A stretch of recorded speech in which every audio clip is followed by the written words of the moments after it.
kanti ilanga lize liyashona akabuyi nokubuya. Hayi ake ngifonele. Awubheke lesilima sibamba ifoni.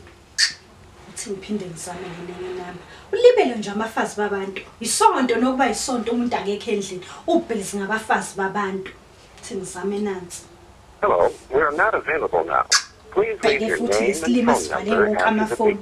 Manje umuntu mangabe sehamba vale wonke amafoni. Ayisuka kunini ngidane nawe la. Kunini ngikufuna ilanga lonke. Ubuya kuphi? Awube kusenkonzweni sena sami. Usenkonzweni.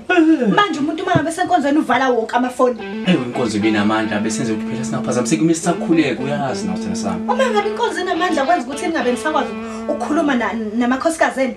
Sokhuluma kwenza ukuthi nivala amafoni.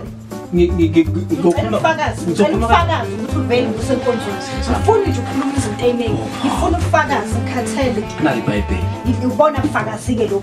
Ngicela ukuthi unike sobunye futhi ufakazi. Ayanele lento leni ukuthi ungangitshela ukuthi ubusenkonzweni mina. Ngifuna into ephathekayo mina ukuthi ubusesontweni. Into ephathekayo nani? Angazi. Ngifuna ukuthi nje ufakazi unike ufakazi obugcwele. Noma ngiyakodwa into ezokwenza ukuthi ngikhole ukuthi ubuye esontweni. Ngifuna ufakazi. Ngisazi ke mina. Ngophela iBhayibheli lolu ukuthi uzohamba kubuyela la ubuya khona noma lapho ufakazi.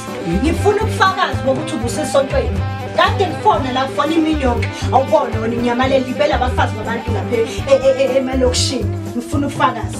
Isho ngabe sifanele ukufundisa manje inamba anginayo. Awuyicini uzoyithola le lokuthola. Hayi anginave. Kodwa khona ke sizolala sikutholile ufakazi. Ngifuna ufakazi asabse kumfundisi yombuso. Ngikhathele wena. Oh, siyobuza umfundisi.